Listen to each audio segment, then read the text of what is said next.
capítulo de Medellín y miembro de Junta.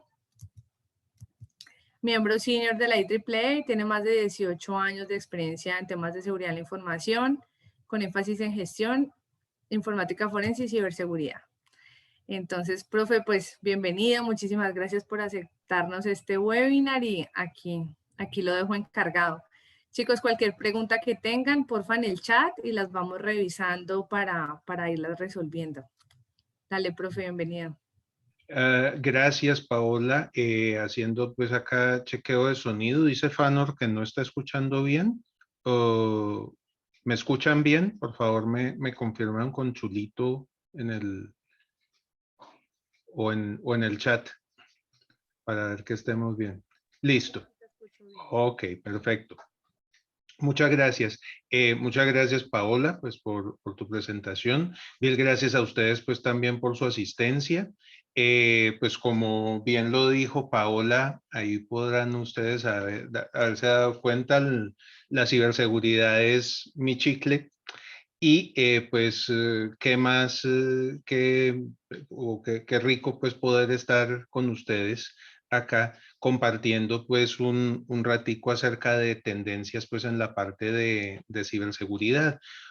Hoy entonces pues el tema que nos convoca es el tema de las amenazas persistentes avanzadas o APTs pues por su sigla en inglés. Entonces, esta es la agenda que vamos a seguir para el día de hoy. Vamos a ver primero pues una pequeña introducción. ¿Qué es una APT? Vamos a describir algunas de las APTs famosas. Hay algunas que en este momento pues están pues todavía dando lora, pues como se darán cuenta. Vamos a ver cuáles son las características de una APT, es decir, vamos a ver cuál es el ciclo de vida, porque normalmente tienen un modus operandi pues muy bien definido. Vamos a ver cómo se puede hacer para contrarrestar una APT, algunos tips o demás que pudiéramos utilizar para ello, con herramientas de gestión de riesgo y herramientas informáticas, y pues finalmente cerramos pues con unas conclusiones. Como les dijo Pau, por favor entonces si tienen preguntas, pónganlas en el chat y al final de la charla la resolvemos. Bueno, muy bien. Como bien estamos, pues estamos en el tema de ciberseguridad. Recuerden que los tres principales atributos de la ciberseguridad son la confidencialidad, la integridad y la disponibilidad. En este caso, pues estamos hablando que una APT especialmente estaría jugando en contra de la parte de confidencialidad y de integridad. Listo, aquí. No me está funcionando la tableta digitalizadora, pero bueno, listo. Es también útil, antes de que comencemos, ver lo que es el panorama de amenazas seguridad que hay en la actualidad. Este documento que están viendo ustedes ahí son las top 15 de amenazas pues, que se están manejando en este momento en la parte de ciberseguridad. Es un documento de tendencias que publica todos los años la ENISA, que es la Agencia Europea de Ciberseguridad. Ahí pueden ver, en este caso está combinado 2019 y 2020 porque por cuestión del COVID se nos juntaron 2 años. Pero bueno, ahí ven ustedes que, por ejemplo, malware sigue siendo pues en este momento la amenaza número 1. Luego tendríamos ataques basados en web, la parte de phishing, ataques a aplicaciones web, spam, denegación de servicio, robo de identidad, brechas de datos, amenazas de insiders, es decir, de gente que trabaja dentro de las empresas, las botnets, manipulación, daño, robo y pérdida física como tal, fugas de información, ransomware, ciberespionaje y cryptojacking. Ahí pueden darse ustedes cuenta de que la parte de ciberespionaje pues ha subido un lugar pues, con respecto al año pasado. Varias de estas, como vamos a ver, malware, por ejemplo, la parte de phishing también, la parte de spam, pueden emplearse como vectores o como herramientas que pudieran emplearse pues para propagar una APT. Entonces, eso sencillamente para centrarnos pues en el campo que vamos a estudiar. Bueno, el panorama de amenazas, pues como les digo, eso va evolucionando año por año. Ustedes pueden consultar en el sitio web de la ENISA, verán que hay historia desde 2015, que fue cuando comenzaron a publicar ese informe. Entonces, ustedes pueden ver acá, en este punto, podrán ver que tenemos una gráfica donde tenemos acá nivel de riesgo, acá, y nivel de sofisticación y recursos de los que dispone el atacante. Entonces podemos ir desde un riesgo muy bajo y unos recursos muy bajos o demás. Tendríamos, pues, por ejemplo, acá en primer lugar los script kiddies, es decir, los chicos que de pronto por desocupados, por ponerse a experimentar, por ponerse a molestar, bajan una herramienta sencillamente y se ponen a atacar al azar sitios de internet a ver qué pueden conseguir. Eso entonces pues por experimentación además. Luego ya tenemos a los hackers sofisticados. Fíjense, en este caso ya estamos hablando de que ustedes los atacan porque están en la internet y tienen información valiosa. Entonces acá los están atacando ustedes es por plata. Luego, subiendo un pasito más, ya tendríamos entonces lo que es la parte de espionaje corporativo. Es decir, ya ustedes en determinado momento generaron algún tipo de propiedad intelectual de la empresa y entonces los despidieron o consideran que no los están tratando justamente con respecto pues a esa propiedad intelectual que ustedes generaron. Por lo tanto, entonces, en ese caso, entran en espionaje corporativo. Y finalmente, ya tenemos lo que serían, fíjense que estamos en la parte más alta de riesgo y en la parte más alta de recursos y sofisticación, estarían las amenazas persistentes avanzadas. Aquí sencillamente uno se convierte en blanco de los delincuentes por quién es, por lo que hace o por el valor de la propiedad intelectual que tiene. Entonces, y fíjense que estamos hablando en ese caso de ataques patrocinados por estados, es decir, estas ya son cosas que pueden entrar a nivel de espionaje y guerra internacional, es decir, no solamente entre empresas puede ser la cuestión, sino que puede ser entre gobiernos, entre países, para robarse, pues en tal caso, información delicada, lo que pueda ocurrir. Entonces, ya con esto, pues podemos entrar a definir qué es una APT. APT, pues traduce por amenaza persistente avanzada. Entonces, pues podemos preguntarnos, ¿por qué amenaza? ¿Por qué persistente? ¿Por qué avanzada? Entonces, acá tenemos las razones. Miren, es una amenaza porque pone en riesgo, de alguna manera, la confidencialidad, la integridad y o la disponibilidad de la información. Vamos a ver acá dos de los riesgos más grandes con lo que uno puede ver en la historia son de las APT son confidencialidad e integridad. Bueno, ¿por qué es persistente? Porque esto no es de esos tipos de ataques en los cuales pues sencillamente uno se da cuenta de que lo están atacando, entonces corta este camino y ya. No, cuando ustedes están en una APT, están con una persona o con un grupo que no se rinde fácilmente. Si ustedes cierran el camino por acá, ellos se van a meter por otro lado. Ustedes le cierran por acá, ellos van a tratar por otro lado. Y esto puede demorar, este jueguito puede demorar meses, años, tranquilamente. Ellos no tienen prisa, tienen una gran cantidad de recursos y tienen toda la plata del mundo. Ellos están decididos, en todo caso, a hacerse con la información de ustedes.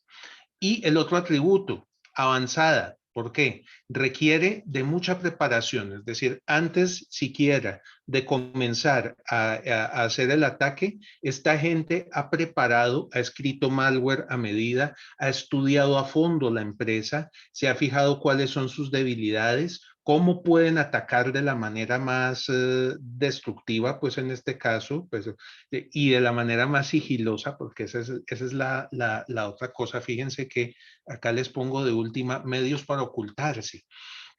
Todos estos ataques de una amenaza persistente avanzada están diseñados para pasar por debajo del radar, es decir, para molestar lo menos posible y que las personas que están siendo atacadas no se den cuenta sino mucho después. El tiempo promedio que una APT demora en ser detectada en una empresa, 18 meses. Y normalmente no lo hace la gente de la empresa, lo hace un tercero. Normalmente uno como persona no se da cuenta de que lo están atacando. Y la otra cosa que tenemos acá es los métodos de ataque. Es decir, los métodos de ataque son súper sofisticados en el sentido de que están muy bien programados, como les digo, programados para sacar la mayor cantidad posible de información, para obtener, pues en este caso, para lograr la meta de la manera más segura posible y, como les digo, para pasar de agache, es decir, para estar por debajo del radar lo más que se pueda. Muy bien.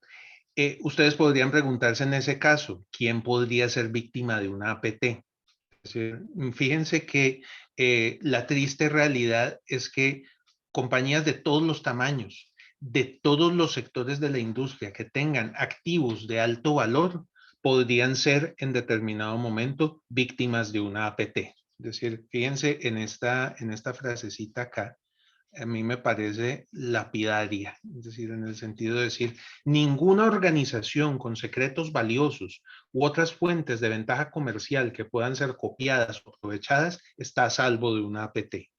Y las APTs a veces pueden llegar indirectamente, es decir, pueden llegar a través de terceros de la cadena de valor, como quien dice, no se ataca directamente a la empresa, sino que se ataca a un tercero que le presta servicios a todas esas empresas y por ese lado te metes.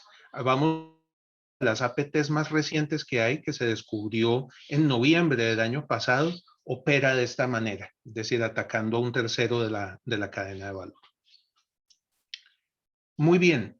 Otra cosa que está acá o que se puede ver en este caso es cómo están respondiendo las empresas. Este estudio, pues desgraciadamente ISACA no ha vuelto a publicar otro. El más reciente es de 2015, que es un estudio que ha hecho con empresas de todo el mundo que han contestado una encuesta con respecto a esta parte de las APTs. Fíjense que las cifras son como un poquito desalentadoras. Bueno, en el sentido, bueno, ya nos hemos dado cuenta en este caso que las APTs ya son una amenaza creíble a la seguridad nacional y a la estabilidad económica. Hay 28% de esas encuestas, de esas empresas encuestadas que ya dicen que han sido víctimas de una APT. Hay otro 22% que dice que solamente es cuestión de tiempo de que en algún momento pudieran volverse víctimas de una APT. Fíjense, un poquito más de la mitad de la gente dice que una APT no difiere de una amenaza tradicional y esa es una de las cosas que yo desearía que quedara bien clara una vez que saliéramos de este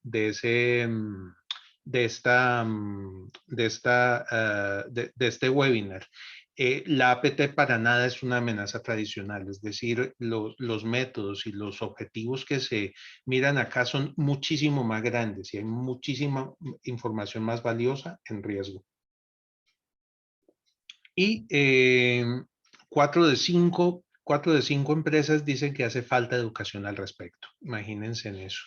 Estos son lo que las empresas que fueron encuestadas piensan que pueden ser los mayores riesgos que pueden salirles de una APT. Miren, pérdida de información personal de los empleados o de los clientes, daño a la reputación, pérdida de propiedad intelectual, pérdidas financieras y estaríamos en este caso ruptura de contrato o romper la ley, violar la ley. En este caso, pues por alguna de la información pues que se nos pueda fugar.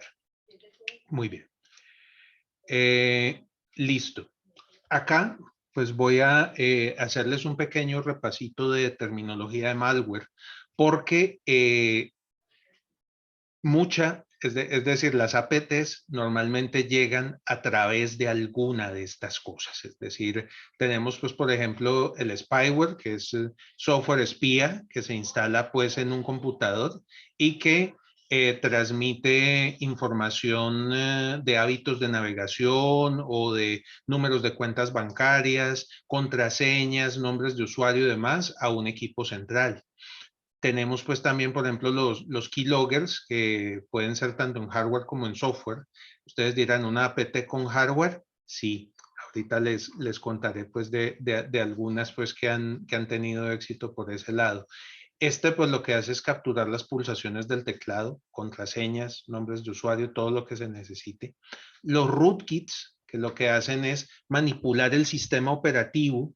Es un malware que se instala y manipula el sistema operativo para ocultárselo a los administradores legítimos. Es decir, ustedes tiran una lista de procesos para ver si está corriendo un proceso extraño, el proceso del rootkit no aparece. Tratan de listar directorios o demás donde pudiera haber archivos del rootkit, tampoco les va a aparecer porque en ese momento el sistema operativo está intervenido. Las botnets, que son redes, pues en este caso de computadores que están infectados, han sido infectados por un hacker y que de manera coordinada pueden atacar a otro para hacer, digamos, por ejemplo, un ataque de denegación de servicio. Perdón, los virus ya entonces son todo tipo de software que es capaz de reproducirse como tal, como su contraparte biológica. Y pues aparte de eso, normalmente tienen algún módulo para hacer daños como tal. Estas otras, las drive-by downloads, son archivos que, por ejemplo, si ustedes los descargan en un PC, no van a hacer ningún daño, pero si los descargan en un equipo móvil que tiene menos protecciones, podrían, pues, en tal caso, ocasionar un daño mayor. Los gusanos que se propagan a través de la red y pues pueden robar información, sobrecargar las máquinas, etcétera. Tenemos los caballos troyanos, los famosos lobos disfrazados de oveja y los exploits de día cero, que son vulnerabilidades en software que para las cuales en ese momento todavía no existe firmas de antivirus y para las cuales no existe parche. En un libro o en una lecturita recomendada que les voy a hacer más adelante, verán que hay todo un mercado negro para esta parte de los exploits de día cero, porque es una de las maneras más comunes de meterse en redes de empresas a través de vulnerabilidades muy nuevas, no parchadas. Bueno. Les voy a hablar entonces algunas de las APTs famosas. Tenemos pues en este momento ya vamos por el grupo APT 40 y tantos. En este momento no me acuerden, pero miren, la original, pues digamos, la que le dio origen al término, fue originada en China y fue reportada por una empresa que se llama FireEye. Ese reporte ustedes todavía lo encuentran en la internet. Fíjense que esa operó entre 2006 y 2012 y afectó a empresas de todo tipo, miren, tecnología de información, transporte, electrónica de alta tecnología, servicios financieros, navegación, servicios legales, servicios de ingeniería, medios, anuncios, entretenimiento, alimentación, agricultura, satélites, telecomunicaciones, químicos, energía, organizaciones internacionales, investigación y consultoría científica, administración pública, construcción, manufactura, aeroespacial, educación, ni las universidades nos salvamos, mejor dicho, cuidado de la salud, metales y minería. Fíjense que ahí hay prácticamente de todos los sectores de la economía. Es decir, ahí podemos reforzar la afirmación aquella de que ninguna empresa a salvo de una APT. Muy bien.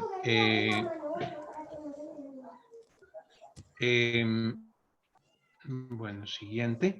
Miren, esta es otra. Y pues las menciono porque las dos van en secuencia. Esta Duku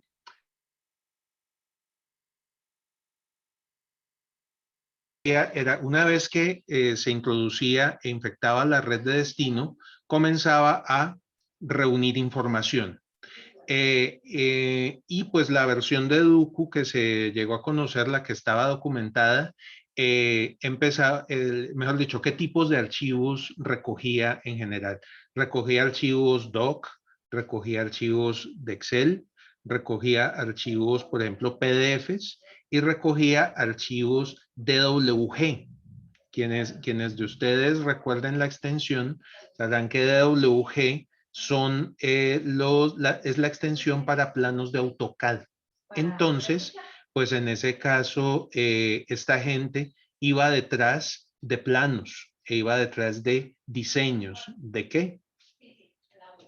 Viene, o en este caso, pues ya entonces nos viene Stuxnet, que sería, pues mejor dicho, digamos que este par de APTs vinieron en secuencia. En el sentido, ¿en qué sentido? Duku se empleó para recoger toda la información y Stuxnet como tal ya para hacer el ataque. Esta la descubrieron en 2010. Fue la primera instancia conocida de lo que se llama ciberguerra, es decir, Estados Unidos e Israel contra Irán, así de sencillo. ¿Y cuál era el objetivo? Dañar unas instalaciones que tenían unos aparatos llamados centrífugas para hacer enriquecimiento de uranio para armas como tal.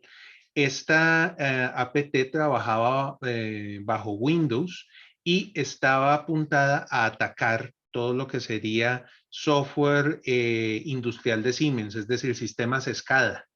Una vez que el gusano, pues en este caso, notaba que el sistema tenía alguno de estos sistemas de Siemens instalado, por ejemplo, PCS7, WinCC o Step 7, él entonces inmediatamente se ponía a ver cuáles controladores lógicos tenía conectado ese computador como tal, es decir, qué instalación de planta estaba controlando. Si no veía una cierta instalación, él se desactivaba y no procedía. Pero si veía ciertos controladores, que eran los que habían aparecido en aquellos planos que se habían estudiado antes o robado antes, pues con el Duku, entonces ya procedía a atacar esos PLCs y a hacer entonces el ataque sobre el hardware. Cosa curiosa, ¿cómo se distribuyó esa APT? Pues en primer lugar, a través de memorias USB. Es decir, sencillamente las dejaban caer estratégicamente en algún parqueadero o en algún sitio y pues entonces la gente, memoria gratis, y la enchufaban en su computador y, ay Dios mío, ahí comenzaba entonces la cuestión. La última versión de Stuxnet empleaba 4 vulnerabilidades de día cero diferentes para tratar de meterse. Es decir, si una ya estaba parchada, intentaba con otra. Bueno, ahí les recomiendo, pueden tomar nota de ese librito, Countdown to Zero Day, Stuxnet and the Launch of the World's First Digital Weapon. Se lee, es decir, está escrito como un reporte periodístico chéverísimo como tal, es decir, yo me lo leí de un tirón en el sentido de que está muy bien lograda la trama como tal, pero a la vez tiene toda la rigurosidad técnica pues que uno pudiera pensar.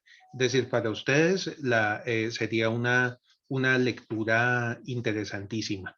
Entonces ahí les dejo la inquietud. Ese librito es el que tiene un capítulo dedicado al mercado negro de las vulnerabilidades de día cero.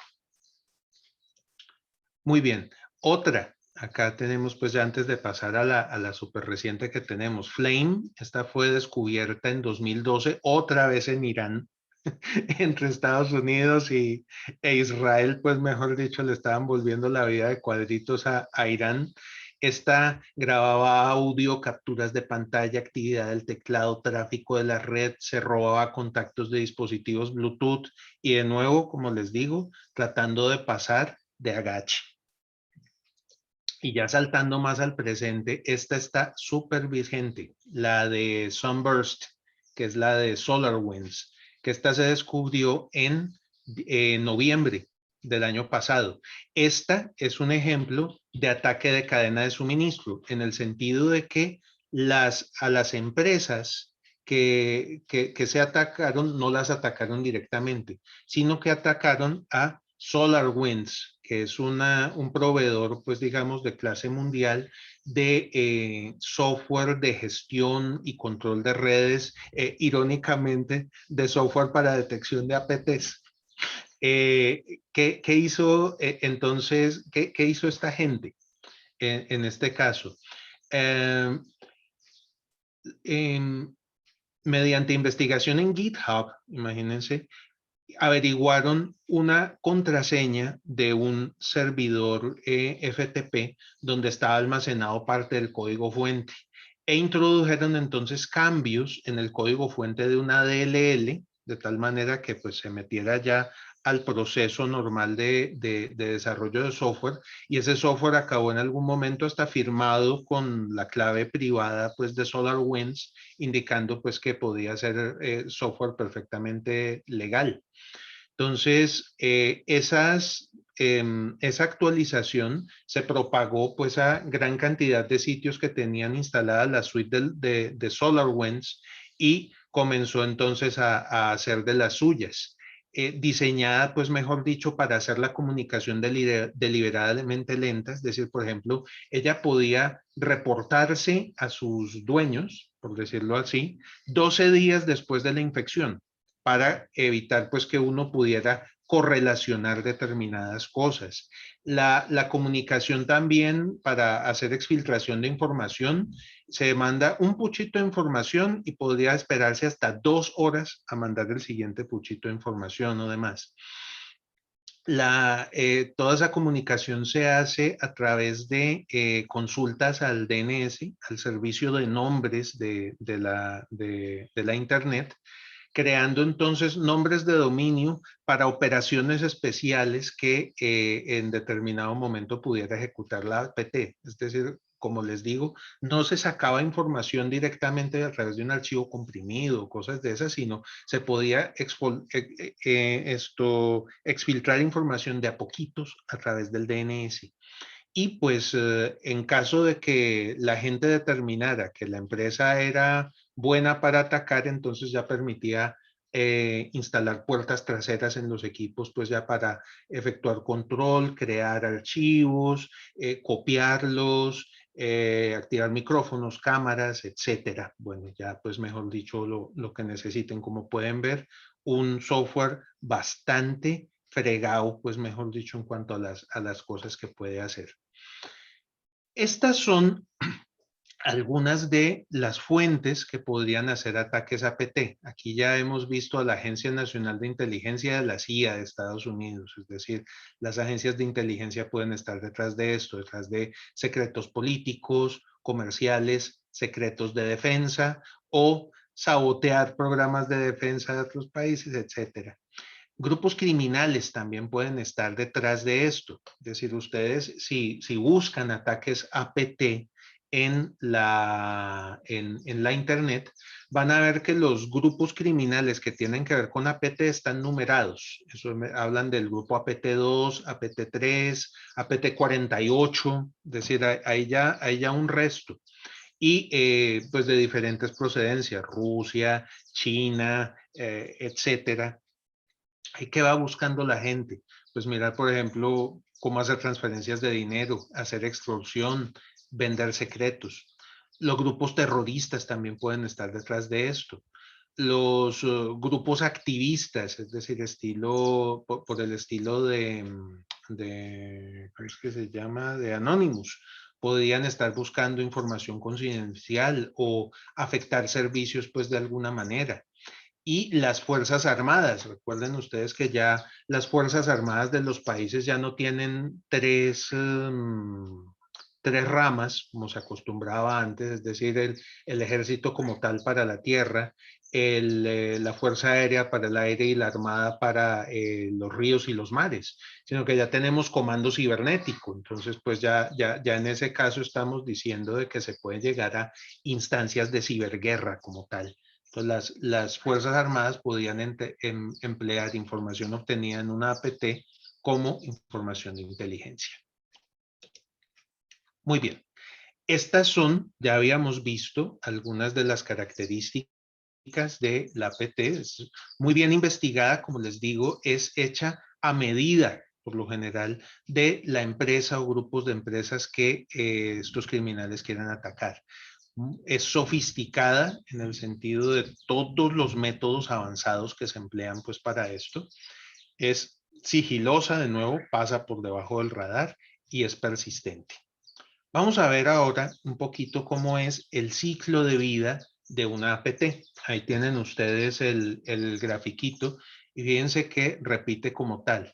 Primero se selecciona el objetivo, luego hacemos una investigación, hacemos inteligencia con respecto a ese objetivo, luego se hace la penetración del objetivo, está esta otra fase que se llama comando y control, descubrimiento, exfiltración de datos, diseminación de inteligencia y explotación de la información. Acá pueden ver, esto podría llevar a seleccionar otro objetivo, investigar otro objetivo, etcétera. El caso de Duku y Stuxnet muestra esto claramente. Un primer ciclo fue Duku y el segundo ciclo Stuxnet. Vamos a ver entonces cada una de estas fases.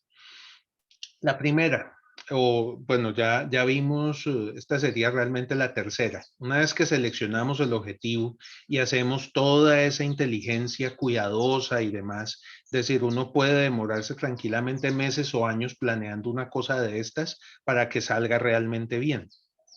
Entonces, se hace la penetración del objetivo. ¿Cómo se puede hacer? Se puede hacer mediante ataques especializados de phishing, lo que se conoce como spear phishing. Acá el phishing común y corriente que le llega a uno, pues, por ejemplo, de cuenta bloqueada en Bancolombia o se le venció la tarjeta en Netflix o cosas de esas, esos son, digamos, ataques de phishing en los cuales están tratando de pescar con red barredera. Es decir, lanzan eso masivamente y caigan, mejor dicho, tratan pues de que caiga la mayor cantidad de gente posible. Fíjense que acá cuando ya hablamos de spear phishing, estamos hablando pesca con arpón, es decir, ya vamos detrás de los peces gordos como tal, es decir, gente que tenga poder dentro de la organización y de alguna manera tenga acceso a la información más delicada. Entonces, pueden hacerse pasar, por ejemplo, acá esto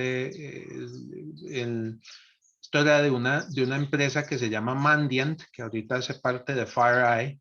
Fíjense que hicieron llegar correo de Kevin Mandia, que es uno de los grandes gerentes de la empresa. Pero miren, en lugar de aparecer de la empresa como tal, de una cuenta de Rocket Mail.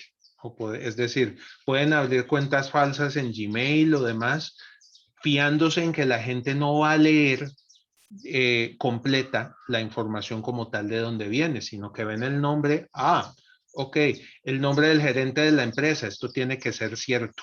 Entonces, a la persona le llega el correo, la persona tranquilamente puede preguntar, ¿esto es real? Y los malos pues entonces llegan y les responden, no, esto es legítimo, perfecto, abren el anexo y en ese momento pues ya tenemos la infección. Es decir, podría instalarse el malware o las puertas traseras pues que estén contenidas dentro de este correo. Como les decía, también puede hacerse pues a través de medios físicos, por ejemplo, compartiendo memorias USB, o como en el caso de SolarWinds, esa entró fue a partir de una actualización de software que estaba contaminada como tal.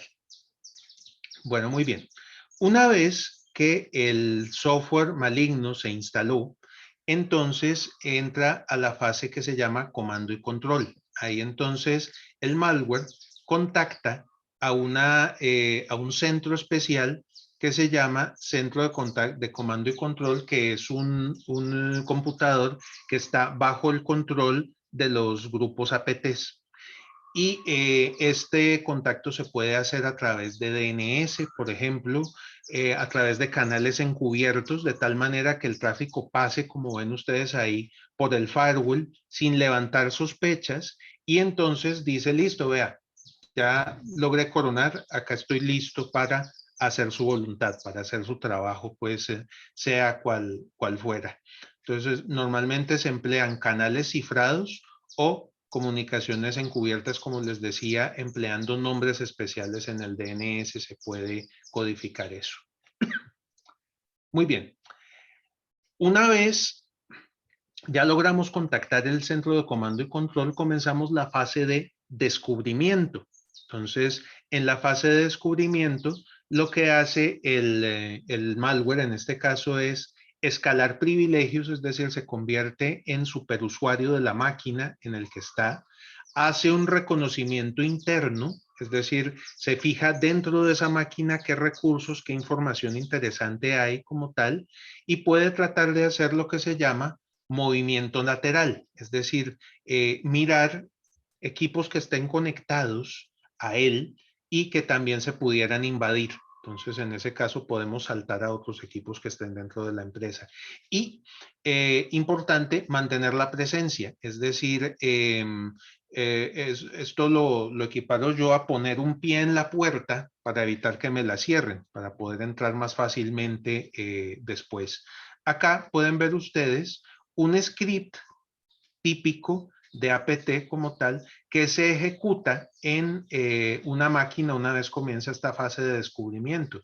Miren que se mira acá, por ejemplo, interfaces que tenemos, se corre el comando netstart pues para arrancar la red de Microsoft Windows si es que no está, la lista de tareas, el usuario, lista de los administradores, las conexiones de red, cuáles recursos compartidos están conectados, el dominio como tal, ya por ejemplo ver cuáles usuarios hay en el dominio, cuáles son los controladores, servidores de Exchange, es decir, fíjense, ahí estamos tratando de hacer un reconocimiento completo de todos los recursos y demás que pueden ser accedidos por ese computador. Y si podemos hacer movimiento lateral, pues entonces en ese caso veríamos otros equipos que otra visión de la red pudieran tener. Bueno, una vez encontramos la información interesante, entonces viene lo que se llama la fase de exfiltración. Entonces, la información se puede comprimir, cifrar, hacer alguna cosa de estas y ya entonces mandarla de a puchitos, de a poquitos, de tal manera que pase desapercibida por el firewall o por el software de seguridad que podamos tener montado ahí en la empresa. En muchos casos se suele emplear una metodología de saltos, es decir, la empresa, pues mejor dicho, quien les está sacando la información no va a hacer que la información vaya directamente a ellos, no, sino que diga, pase primero por acá, luego por acá, luego por acá, hasta llegar pues al destino. De esa manera logramos enmascarar de manera positiva pues el origen y pues pasar desapercibido con mayor probabilidad. Bueno, y como les digo, pues en ese caso ya se repite el ciclo como tal. Entonces vamos a ver ahora un poquito cómo pudiéramos hacer, pues ya entrando entonces al tema de, pucha, ¿cómo hacemos para defendernos de una APT? Es decir, una de las primeras cosas que tenemos que hacer, obviamente, reconocer que existen. Es decir, ya con eso, entonces podemos comenzarla a meter en nuestro panorama de riesgos, en nuestro análisis de riesgos, pues que toda buena empresa debe tener. Entonces, ahí nosotros haríamos una identificación de riesgos, una evaluación como tal, luego gestionamos esos riesgos y por último los monitoreamos. Es decir, fíjense que está, pues digamos, como bastante estándar con lo que es la gestión de riesgo, pues común y corriente, pero acá entonces ya tenemos que meternos en temas más especializados y temas que son muchísimo más sigilosos. Vamos a ver eso un poquito más adelante. Mire. Entonces, para identificar riesgos, lo primero que tendríamos que ver, activos en riesgo, activos que pudieran estar en riesgo. Acá pues tenemos, pues por ejemplo, activos físicos. Recuerden el caso de Stuxnet, pues en este caso eran las centrífugas para producción de uranio enriquecido para armas. Acá esta pueden buscarla ustedes, háganle un Google si quieren y fíjense en el video. A través de control electrónico, haciendo que un relé de recierre funcionara a destiempo, hicieron la prueba y destruyeron una planta eléctrica, un generador, sencillamente metiéndole instrucciones para que se conectara a la red a destiempo. La red eléctrica de Ucrania fue atacada en diciembre de 2015. Ahorita nomás en enero de 2021 hubo un acueducto de la Florida que fue atacado, pues también descubrieron la cosa a tiempo, pues pero imagínense ustedes envenenar el suministro de agua pues de una población. Entonces, activos físicos que hay que tener en cuenta. Tenemos también activos financieros, por ejemplo, cuentas bancarias, tarjetas de crédito, etcétera. Las cuentas en redes sociales también pueden ser un objetivo muy interesante porque nos pueden, por ese lado, pues nos pueden hacer mala prensa, nos pueden pues dañar por completo nuestra imagen. Habría que ver si a partir de nosotros, pues de nuestro negocio y demás, alguien pudiera estar tratando de utilizarnos para lavar dinero. Valores de acciones y títulos, toda esta cuestión del timing, es decir, cuándo se compra, cuándo se vende, contratos interesantes que pues pudiéramos tener. Fíjense que siempre son bastantes activos que pudiera haber. Y tenemos también los activos intelectuales, es decir, información de la gente, know-how de nuestra empresa, relaciones que podamos tener, nuestra reputación que tan difícil es de construir y que tan fácilmente la podemos perder en un momento, y el valor de la marca, finalmente. Entonces, fíjense que por ese lado tenemos una cantidad interesante de cosas que deberíamos proteger. Hecho ese inventario de activos, ya tenemos que ver, en tal caso, las amenazas específicas. Pero fíjense que acá estamos ya mirando algo desconocido. Entonces, es un ejercicio que es difícil y que es subjetivo, porque estamos basados, pues, en este caso, en suposiciones, es decir, en cosas que podrían pasar como tal.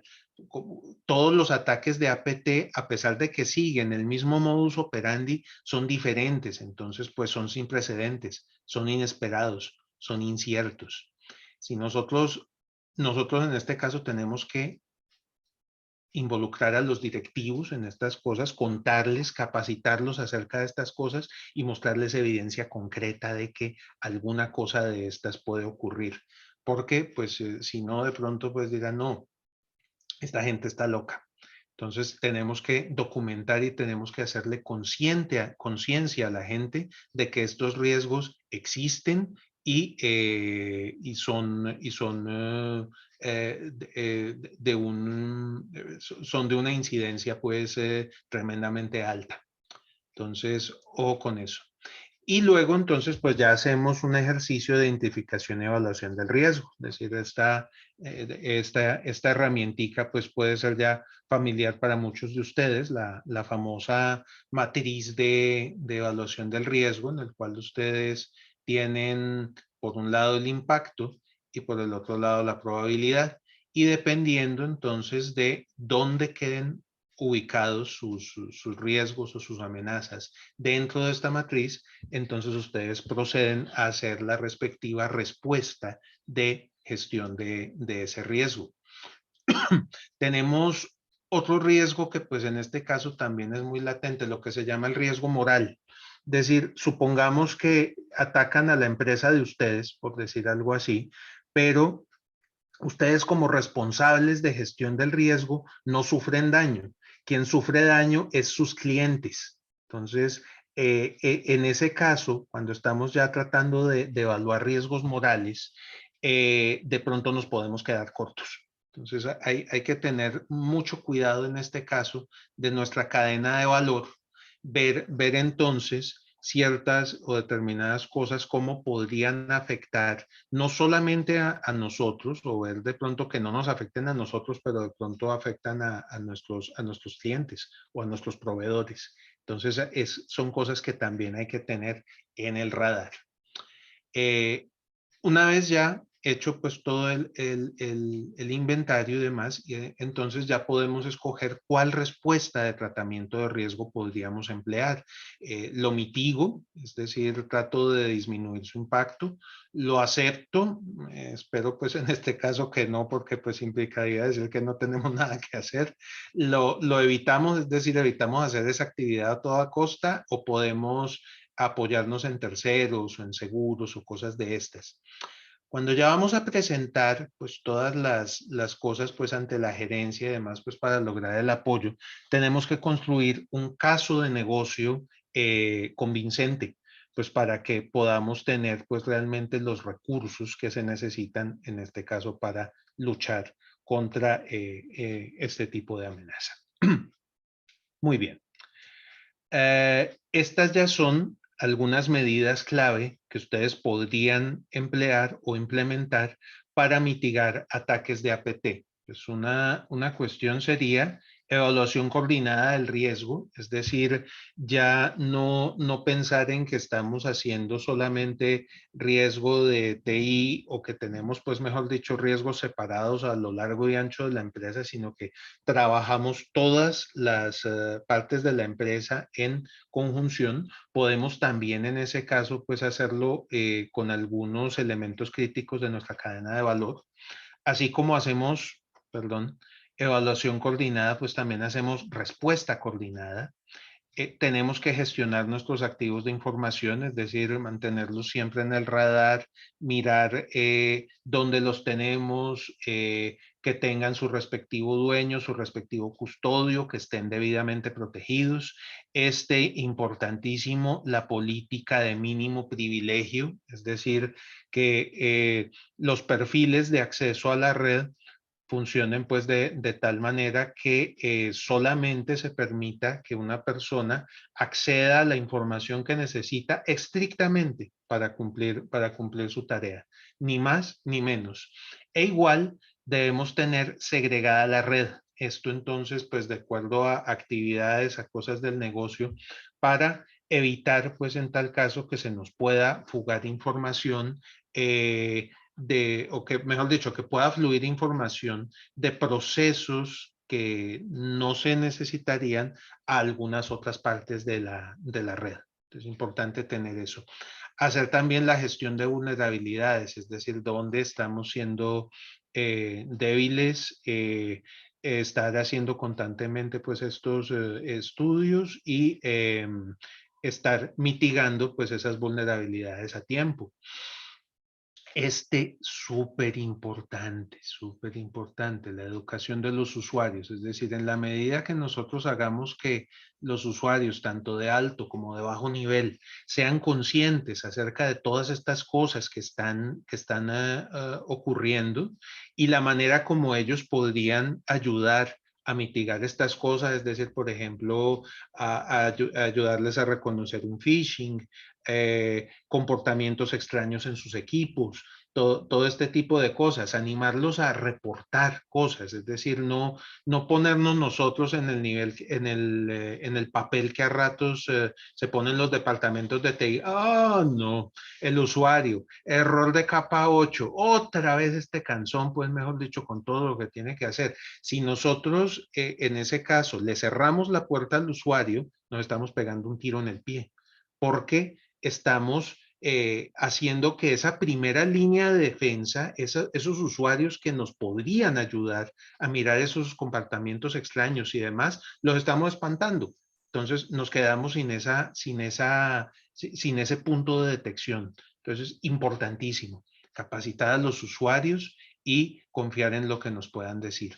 Y pues ya por supuesto tenemos algunas herramientas tecnológicas que podemos utilizar para estas cosas. Bueno, muy bien. El objetivo en estos casos es, por lo general, interrumpir lo que se llama la cyber kill chain. Ese término de cyber kill chain vino de Lockheed Martin. Lockheed Martin es un contratista de defensa de Estados Unidos. Ellos producen pues desde aviones de guerra, pues mejor dicho, hasta lo que ustedes quieran. Y ellos entonces impusieron o propusieron la cuestión de lo que se llama la cyber kill chain. Fíjense que va muy de la mano con lo que vimos que era el ciclo de la APT, es decir, están las labores de reconocimiento, luego de creación de software, de malware a medida, la entrega de ese malware, la explotación de la vulnerabilidad ya para meternos a la red remota, la instalación en la red remota, luego el acceso al centro de comando y control y finalmente el logro de las acciones sobre los objetivos. ¿Cuál es la opción? ¿Cuál es la idea con esto? Romper la cadena lo más arriba posible, de tal manera que podamos entonces evitar la amenaza de la manera más adecuada. Por ejemplo, pues cuando nos están haciendo, antes de que nos hicieran reconocimiento siquiera, tener mucho cuidado qué es lo que nosotros estamos mandando a la prensa en cuanto a productos nuevos que estemos sacando o mercados nuevos a los que nos queramos meter. De pronto para un periódico, cosas de esas, el datico podría ser intrascendente, pero para la competencia, imagínense, ay, aquí este señor se nos va a adelantar con algo. Entonces, tenemos que espiarlo, tenemos que hacer algo, pues mejor dicho, para lograr ponerles en este caso la zancadilla. Entonces, cosas como esto. Por ejemplo, para la parte de entrega, ¿cómo podríamos cortar por ahí? Tratar de capacitar a la gente, etcétera. Entonces, ahí ustedes pueden ser creativos y mirar sencillamente cuáles medidas de las que ustedes podrían tomar podrían ser de mayor beneficio en el sentido de romper la cadena en los sitios más altos. Bueno, muy bien. Estas son algunas medidas básicas que deberían tener, que deberían tenerse en cuenta para impedir, pues digamos, como la entrada de APTs. Los equipos deberían tener antivirus. Cosa irónica, en el ataque de SolarWinds, la gente de SolarWinds aconsejaba excluir del antivirus a los directorios donde está instalado el software de SolarWinds para evitar falsos positivos. Resulta que ese pasito hizo que muchas empresas no se dieran cuenta de que tenían una DLL corrupta dentro del software. Entonces, ese consejo acabó saliéndole como un tiro por la culata a la gente de SolarWinds. Los sistemas de detección de intruso, bien configurados, de nuevo, de tal manera que puedan dar alarmas útiles.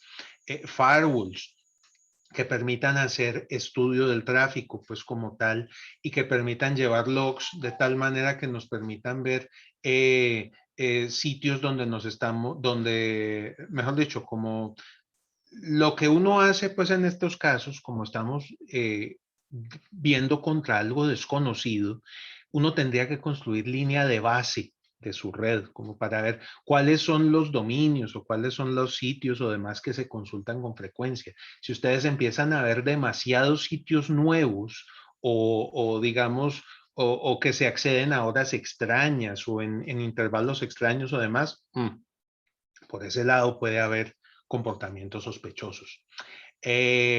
El uso de pruebas de penetración también nos puede ayudar mucho, pues en este caso, a determinar si hay riesgos.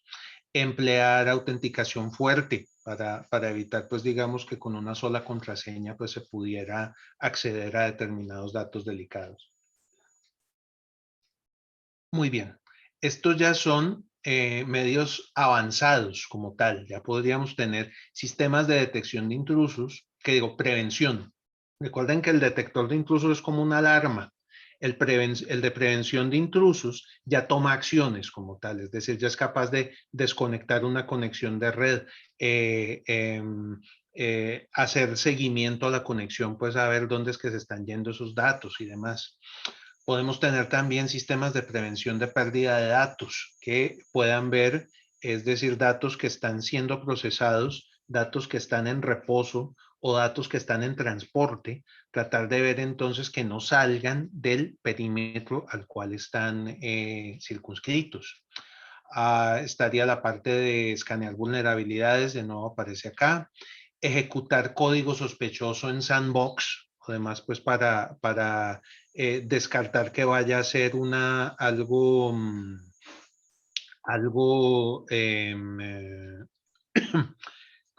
es decir, descartar que vaya a ser software maligno antes de irlo a correr pues en los equipos. Monitoreo activo de bases de datos, otra técnica que nos puede servir, y hacer pues pruebas de seguridad en la parte de operaciones. Estas ya son medidas específicas que se podrían tomar contra APTs, es decir, lo que es inspección profunda de paquetes, que nos podría, es decir, que este tipo de inspección ya permite, por ejemplo, hacer descifrado de paquetes cifrados, en tal caso, y tratar de ver entonces si se está exfiltrando información. La parte de seguir patrones en las comunicaciones, lo que les decía, súper útil tener una línea de base y ver si nos estamos desviando de esa línea de base, lo cual podría en determinado momento constituirse en tráfico sospechoso. Chequeo de integridad de archivos, sobre todo pues la parte de archivos de datos, archivos de configuración como tal. Gestión de configuración segura, es decir, ver que no nos estén cambiando por debajo de cuerda configuraciones de enrutadores, de servidores de base de datos y demás que en determinado momento pudieran utilizarse para desviar datos o para hacer un ataque. Y la parte de los CIEM, es decir, los sistemas de software que nos permiten hacer consolidación de logs y que permiten hacer correlación entre todos esos logs y demás para encontrar patrones extraños de comportamiento, también pueden ser de una gran utilidad. Listo. Estas son algunas prácticas de seguridad que se pueden utilizar. Estaríamos hablando la parte de Trusted Computing, es decir, ya serían computadores y demás que tienen el hardware validado y demás, y en los cuales solamente se pueden correr módulos de software que hayan sido debidamente validados y demás. Podemos hacer inspecciones forenses, es decir, ya mirar equipos al azar o tratar de ver pues en tal caso si tienen instalado software extraño o demás que pudiera estar perjudicándonos. La parte de whitelisting de aplicaciones y de sitios web, es decir, como quien dice sería prohibir todo por defecto y lo que yo quiero admitir en ese caso lo pongo en lista blanca pues para que se pueda acceder a determinado sitio o se pueda ejecutar el determinado programa. Honeypots, las famosas ollas de miel o trampas que se pueden emplear pues en este caso para digamos atrapar a los hackers o a los analistas que estén tratando de analizar nuestra red y nosotros tomarnos pues el turno de analizarlos a ellos. Y por este lado también pudiéramos tener desarrollo seguro de software, pues para las empresas que desarrollen, que hagan sus propios desarrollos in-house y demás, entonces tener un ciclo de desarrollo seguro que nos permita garantizar que ese software que nosotros vamos a poner en producción esté haciendo lo adecuado, que no tenga funciones adicionales perjudiciales. Bueno, miremos finalmente cómo podemos hacer para detectar un ataque de APT. Lo importante, recuerden acá, es buscar lo inesperado. Miren, hay que entender que buscar dónde y cuándo, y de esa manera, lo que les digo, importantísimo, tener la parte de línea de base para poder diferenciar un APT del comportamiento normal y tener acceso a herramientas y habilidades, es decir, ya gente que nos permita entonces detectar y aislar el malware como tal. Comportamiento, acá les tengo, pues, por ejemplo, cositas de comportamiento humano que pudiera ser sospechoso. Por ejemplo, llamadas telefónicas poco usuales a asistentes personales, a staff de ventas, para pedirle a la gente contactos o datos de contacto que no están publicados en ningún lado. Por ejemplo, la dirección de email, el número de la extensión, cosas de ese tipo. Correo electrónico de fuentes desconocidas que contenga anexos o que contenga, haga clic en esta URL. Correo que no se vea genuino y que parezca venir de, mejor dicho, que parezca venir de algún colega. Cosas como esas, recuerden, capacitar a la gente. Actividades en la red. ¿Qué cosas podrían ser sospechosas? Por ejemplo, incremento súbito en tráfico de la red, por ejemplo, transferencia hacia afuera. Eso podría indicar exfiltración.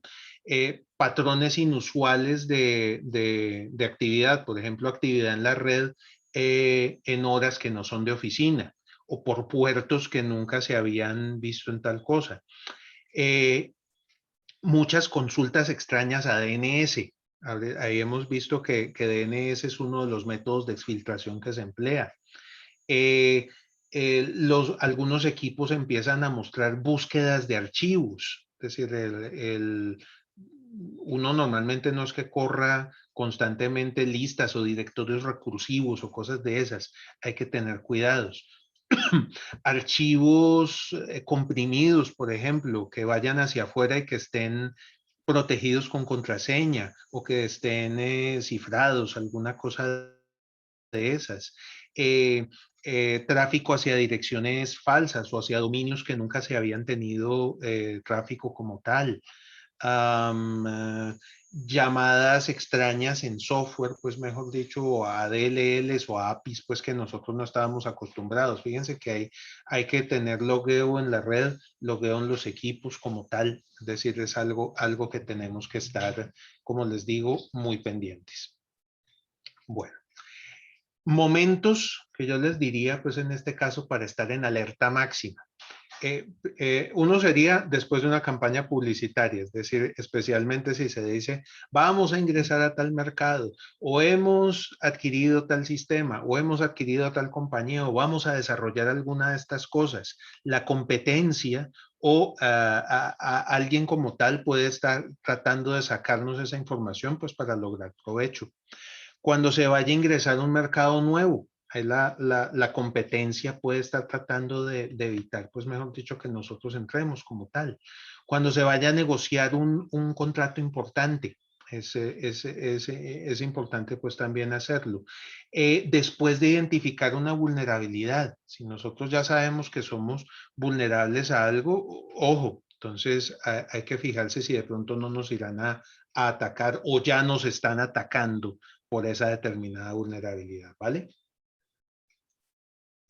Bueno, muy bien. En conclusión, ¿qué les puedo decir con respecto entonces a todo esto? Pues ya como para resumir, miren, el hecho de que uno pueda ser un víctima de una APT es cuestión de tiempo.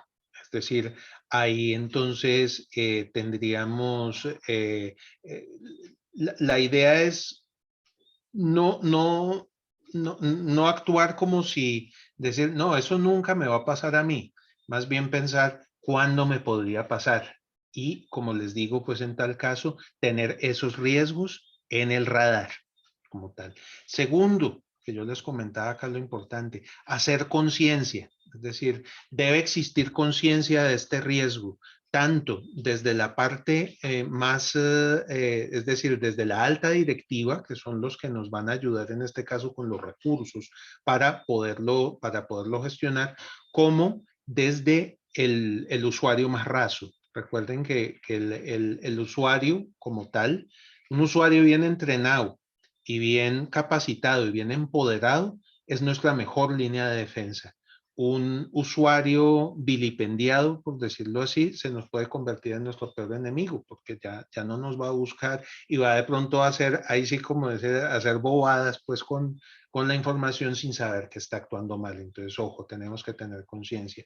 La otra, existen herramientas que nosotros podemos emplear. Entonces, pues toda esta, como les digo, hay algunas más básicas, como pues la parte de los antivirus, los firewalls y demás.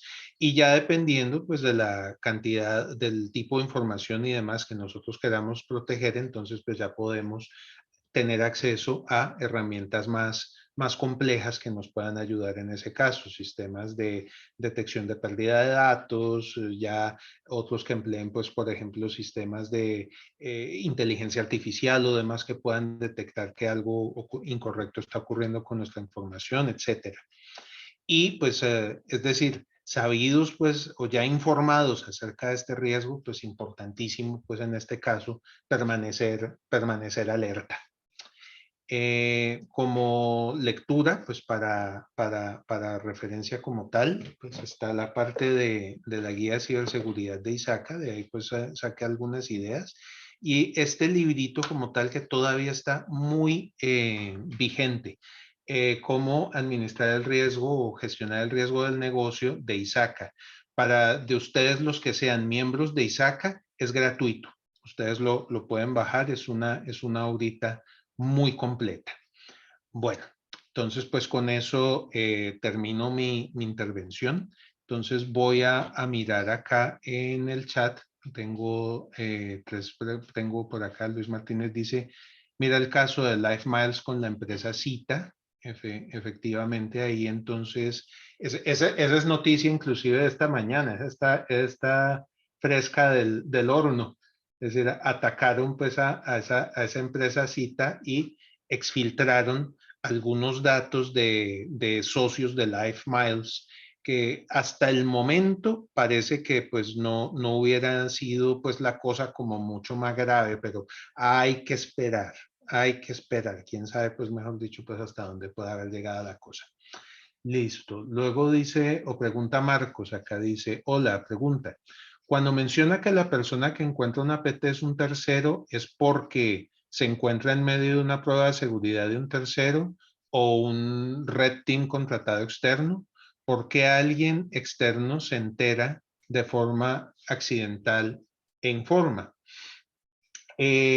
Normalmente puede darse porque un contratista, pues como tal, o alguna persona pues a la que contratas para que te haga en determinado momento un estudio de seguridad, se da cuenta de cosas que tú al interior de la red no te diste cuenta, sencillamente pues porque tú ya estás acostumbrado a ver las cosas de cierta manera, entonces pues en ese caso un ojo fresco puede ayudar. O la otra es otra empresa, pues mejor dicho, que se da cuenta de que está atacada y entonces uno se pregunta, pucha, nosotros estamos como en un negocio parecido, tenemos tecnología parecida o demás, ¿será que podemos estar infectados también? Es decir, ahí, es decir, quien marca la alarma, pues podría ser un tercero, pues en ese caso. Uno a veces, pues como le digo, la cosa es tan sigilosa o demás que uno en muchos casos no se da cuenta. Necesita, pues como les digo, de una visión fresca. Bueno. Ok. Cristian pregunta en este caso, hola Juan Manuel, una consulta. En materia de riesgos de CCX y para evitar un ataque de APT, ¿es viable considerar la implementación o contratación de un SOC? Sí, es decir, es uno de los medios o uno de tantos medios que uno pudiera emplear en este caso para tratar de gestionar el riesgo de APTs. Es decir, teniendo un centro, pues pudiera ser SOC interno o SOC externo, pues como lo quisieran ustedes manejar en ese caso, pero pues algunas de las herramientas que se emplean a nivel de un SOC, como pudieran ser los CIEMs, y todo este tipo de gestión puede ayudar a descubrir una APT, pues digamos, de manera más rápida. Bueno, y Marcos hace acá otra pregunta, dice, si estoy siendo víctima de una APT y ya cambié incluso direccionamiento público y registros DNS, ¿cuál sería otro escenario más crítico que podría pasar debido a su persistencia, ya que buscan por otro lado hasta completar el objetivo? ¿O cuáles otros controles podría implementar? Bueno, ahí, es decir, si ya cambiaste direccionamiento público, registros DNS, cosas de ese tipo, ya tendrías que empezar a ver a nivel de malware en los equipos como tal. Es decir, mirar con software muy especializado, ahí es cuando ya les hablaba yo de los análisis forenses como tal. Mirar entonces si el sistema operativo de esos equipos ha sido modificado de alguna manera, es decir, mediante la instalación de rootkits o cosas de ese tipo, para pues en tal caso ya separarlos. Otro tipo de medidas que se podrían emplear pues en ese caso es ya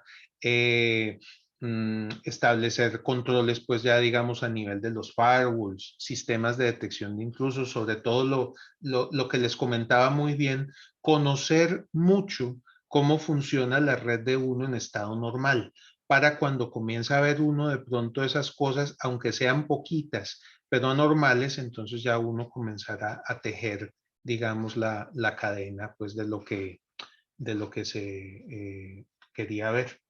Listo, sí, muy importante el tema forense. Listo. ¿Alguna otra inquietud? Dice Cristian Urcu que el análisis a partir de anomalías es una buena aproximación haciendo análisis con datos desde el SOC, IDS, etcétera. Sin embargo, se pueden acarrear falsos positivos. ¿Qué aproximación se podría realizar para reducir este indicador? Interesante la pregunta. Pues en este caso, ¿qué podría yo aconsejar? Pues uno pudiera ver en tal caso, pues mirar, empezar a ver de toda esa información de pronto cuáles pudieran ser, una vez aísla uno los falsos positivos, pues como tal, pienso que uno de pronto podría meterle un poquito de analítica de datos, es decir, tratar de ver, pues en ese caso, de todas esas amenazas y todas esas cosas que uno pudiera ver, cuáles pudieran catalogarse como verdaderas y cuáles de pronto pudieran estar siendo pues como ruido. Ese sería pues una de las cosas pues que yo podría pensar a ese respecto. Bueno, ¿alguna otra pregunta?